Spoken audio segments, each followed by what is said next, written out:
In this video, I'm going to show you how you can add a logo and a different colored background to your videos. This is often helpful to start videos out that you create for different programs by highlighting their program's logo. And although the default background on a Premiere Pro video is going to be a black background, I'm also going to show you how you can change that to a different color. In this case, we're going to use one of the Messiah blues. So first, I need to import the video that I'm planning to use. So you'll go through and you'll select the media that you are planning to incorporate. Now that I've imported my video file, I'm going to drag it over to my timeline. And you can see that now it has become part of the sequence. Now I want my video to begin by showing the logo, and I want it to be against the Messiah blue background. So what I'm going to do is select the media clip here, and I'm going to drag it a little bit to give me some room to start out with the logo. I'll click in this blank space that has been left, and you can see that now I'm able to add text, and I'm also able to add a shape. This is what we're going to do to change the background. To do this, I will select the rectangle tool. I'll come up here, and I'm going to draw a rectangle that covers the full span of the screen. You can see that I'm still on the rectangle tool with my mouse, but if I click the selection tool button again, I'm now able to go up here and drag this to make sure that it covers the full screen. Now I'm going to right-click and select Edit Properties. Over here, I am now able to edit the properties of the rectangle. You'll want to click the Fill button. Now you can see that this is automatically set to a gray fill, but I'm able to go down here and change the code. I have just typed in one of the Messiah approved blues, which is great for showing logos. I'll click OK.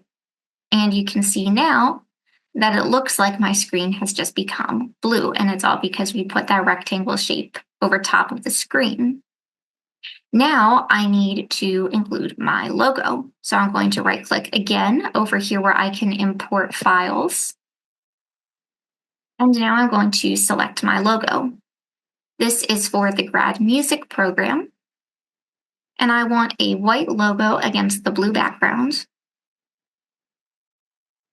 Now I'm going to zoom in on my timeline by taking this bar here and dragging it a bit closer together, because what I actually want is for the white text element to go on top of this blue background element. So let me drag this up a little bit so you can see that. So you can see there's actually a space above that I can drop this into. So I'm going to drag and drop. And now this is exactly on top of the blue background. I want to make sure that these last for the same duration. So for example, say that this lasted longer than the blue background. You can drag this blue line here, line it up to where you want, click on the shape that you would like to cut and make smaller. And the shortcut for that is going to be Control K.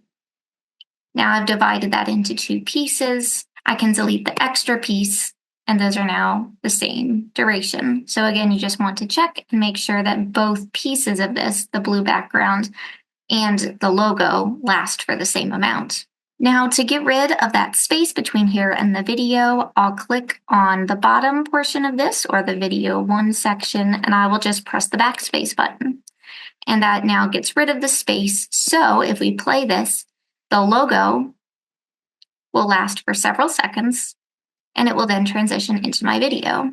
If you're looking for a shortcut for changing the duration of how long the logo lasts, what you want to do is select the background, hold the Shift key, and also click the logo element so that both are selected. Right-click, select Speed Duration, and from here, you can change the duration and the speed. So again, this is how you can add a background and a logo to your videos.